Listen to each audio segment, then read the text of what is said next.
When you say something, you actually show up and do it. That feels so powerful, but it also is associated with the past and being punished, and it feels so scary in the present moment. And so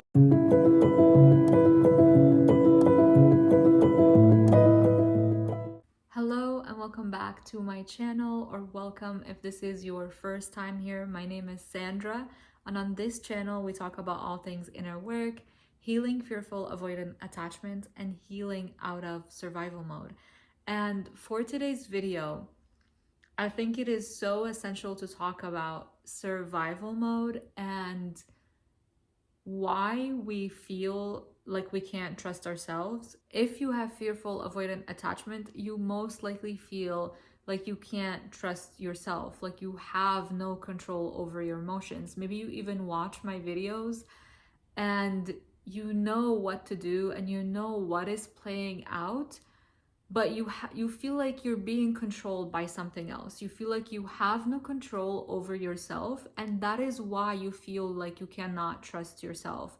You can't trust your actions, you can't trust yourself to be consistent because it feels like something else outside of you is controlling you. And even though consciously you know how you want to show up and you know what secure attachment looks like, but you somehow feel like you cannot show up in that way because something else takes over. So for today's video, I want to talk about that part of you that takes over and why this happens, because I want you to know that you're not broken, because that is really a big core wound of fearful avoidant attachment. You think that you are broken in this very unique and special way, and that there is just something about you. There's a reason that you specifically can't heal, you specifically can't be consistent, you specifically can't show up in secure attachment because you're just broken. Your brokenness is different than everyone else's, and that's why other people can heal, but you can't heal. So I really want to break this limiting belief and this core wound for you, and explaining why this happens, explaining why it feels like something else is controlling you, and how to actually heal that. So the reason that you feel like you are being controlled by something outside of you, and that no matter how much you learn about this attachment style, and no matter how much you consciously know, it feels like you really cannot heal. It feels like you cannot move forward. And this happens because you may be in survival mode. You may be operating based off past experiences. And when we're in survival mode, when we're in fight, flight, freeze, or fawn, we are responding to situations based off subconscious beliefs, based on past experiences, based on trauma that may still be in our body. And that turns off, when we're in survival mode, that turns off the conscious part of our brain, the frontal lobe, from making decisions and rational choices in the moment. So even though in the moment, you know that your partner is there for you and they want to love you, because you are operating based on past experiences, because you're in survival mode, you're not able to make that conscious choice in the moment because that part of you is turned off. And you're in survival mode because of past trauma. So it kind of goes in this cycle where, because you have experienced this trauma, your body entered survival mode and it perceives danger where there isn't none. It perceives danger based off past experiences that you've gone through, and maybe the trauma is still in your body, it is still stored in your body and hasn't been released, and that causes you to also stay in survival mode. And so when you're in survival mode and that conscious part of your brain is turned off in order to make life or death decisions, which it thinks it has to do, it is trying to protect you by making these life or death decisions. The reason it can't have that conscious part of your brain that takes time to analyze and think through problems and rationalize is because that part of the brain takes way too long to make those decisions. So it needs to shut that part of the brain off in order to make really instantaneous, instinctual decisions in the moment to protect you, to help you survive. So the way out of that is to heal out of survival mode, is to show your body that you are safe in this moment, because maybe you are continuously sabotaging yourself and acting based on past experiences. You are operating based on instincts, based on being in survival mode, but you're safe right now. There is no reason for you to be in survival mode aside from the trauma that is stored in your body and aside from those past experiences that your survival brain is operating from. And as I said in the beginning, that feeling of feeling like you have no control over your actions and another part of you takes over and does these things that you no longer want to do and show up in ways that you no longer want to show up in, that is because the survival brain is taking over and it is responding with defense mechanisms. And while that may have helped you in the past and it helped you survive your childhood, it is no longer helping you. It is actually causing problems in your relationships, causing you to push people away, causing you to resist being intimate with other people, being vulnerable. And it sees that as scary because it was scary in the past. And because it wasn't safe in the past, it now in the present moment feels scary because on a subconscious level, it is negatively associated with feeling unsafe. So your survival brain thinks, when I'm vulnerable, I am unsafe. When I am getting too close to someone, that is also not safe because in the past, I have been neglected, I have been abandoned, I have been spoken down to, I have been abused. And so when there is this negative association with being vulnerable, with being intimate with someone, with getting close to someone, then when the survival brain kicks in, if you're in survival mode right now, which you most likely are, if you feel like you have no control over your actions, when that part of you kicks in, it associates all of those things with being unsafe, then it responds with those defense mechanisms. It responds with those things that push your partner away, making a joke when they are trying to be intimate with you, trying to break up with them all the time, finding things to criticize about them. That is your survival brain's way of protecting you because it sees that connection, that intimacy, you having your dream body and doing all of these things where you feel powerful and you feel confident in yourself. The survival brain sees all of that as a threat because in the past, when you felt powerful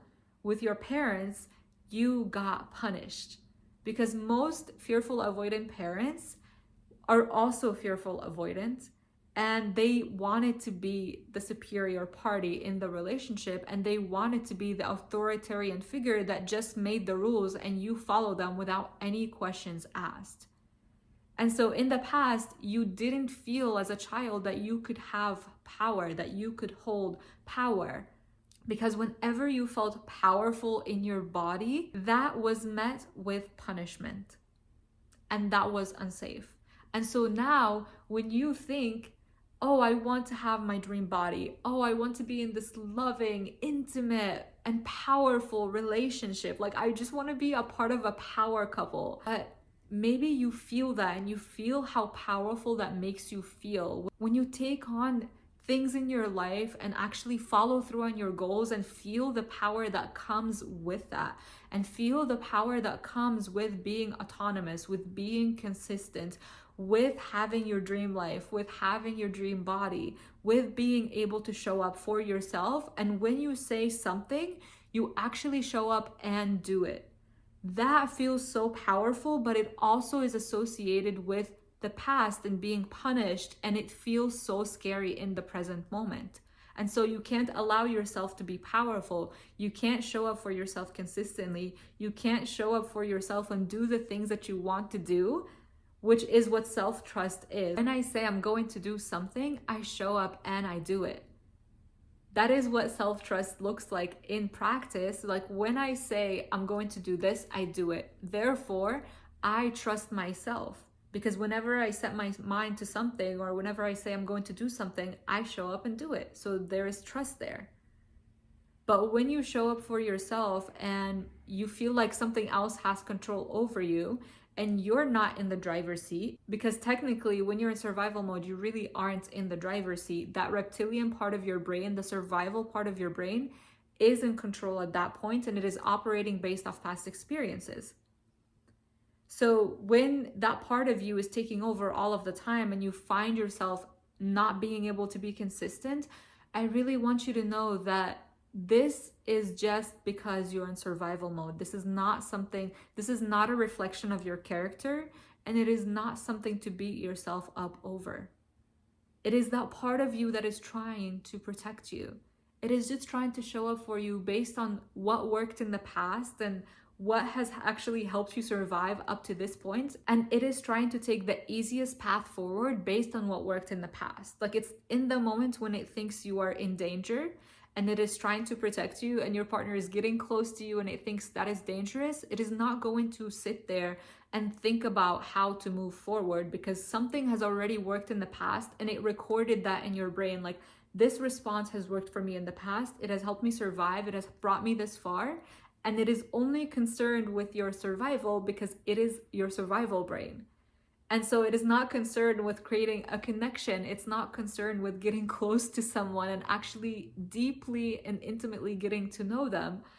And because it is not concerned with all of that, that's like a luxury. That's a luxury to it. So it doesn't even go as far as to think about that. It goes based off past experiences, what has worked in the past, and it operates based off that. But the good news is that the more you become aware of those patterns, and the more you become aware of what is driving this behavior, and the more you actually regulate yourself out of survival mode into a healing state, the more you're able to notice these patterns in the moment, and they actually just stop. When you start to notice them happen, because you're regulating your nervous system, you're no longer operating out of like the subconscious belief and you're operating out of survival mode, you're actually able to start noticing yourself do these things in the moment, and you're able to consciously make a different decision. Because when you're regulating your nervous system, you're able to use your conscious brain, your frontal lobe, which helps you in decision making and rational thinking. It helps you align your actions with the version of yourself you want to show up as. It helps you align your actions with the secure version of yourself that you want to show up as. But when you're constantly operating based off survival, that part is shut down. So when you regulate yourself, you're actually activating that part of your brain and you're turning that back on. And that is how you can start to build self-trust, by regulating your nervous system. And you don't really have to go all out with doing all of these big things. You can build self-trust by starting with something small. Like, let's say you say, I want to drink 80 ounces of water a day, or whatever it is for you. And you feel like you can't be consistent with that thing. I want you to create a plan. How will you make this happen for yourself? Like, how can you make it easier for yourself to follow through on this thing?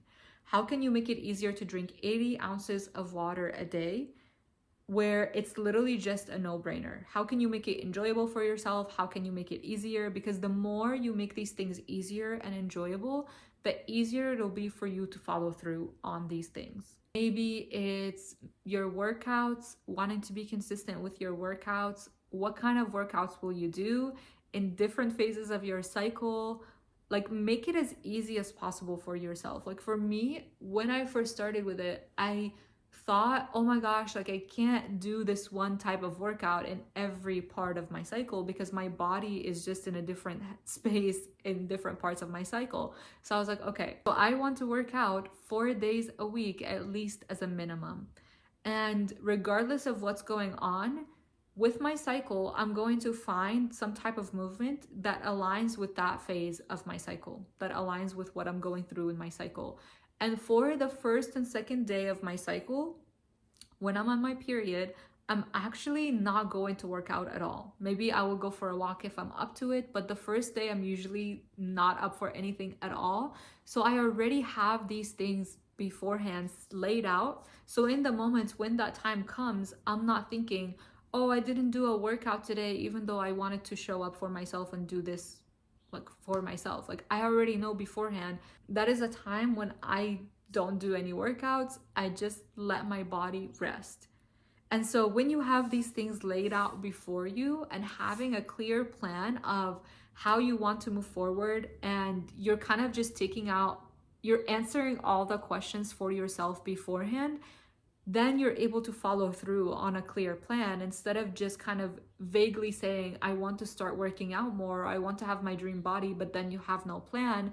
And then you end up not following through at all. And then you end up breaking self-trust. So when you create that plan, and there are just no questions, this is the workout I'm going to do, this is the days I'm going to do it on, this is how many times I'm going to do it, this is how long I'm going to do it for, this is what I'm actually going to do in these different parts of my cycle, this is what I'm not going to do. When you just, everything is so clear beforehand, that makes following through so much easier. And when you come up with that resistance, that is when you use nervous system regulation in the moment to help yourself make conscious choices and get out of survival mode. So having the plan is so important, along with nervous system regulation. It's not about winging it and kind of seeing what happens, or regulating yourself and still also not having a plan, because then you'll be wondering like, okay, so like what should I actually do now? Having a plan is important, and also regulating your nervous system so that you can follow through on the plan instead of just dismissing it or ignoring it or saying, oh, I don't feel like it. That is what is going to help you, having that combination together and being able to make conscious choices in the moment. You will notice that you will build so much more trust with yourself, and you will start to be more consistent because you're able to make more of those decisions consciously instead of allowing that part of your brain to take over. And if you want to learn more about how to regulate your nervous system, I've actually created a journal that helps you do this every single day.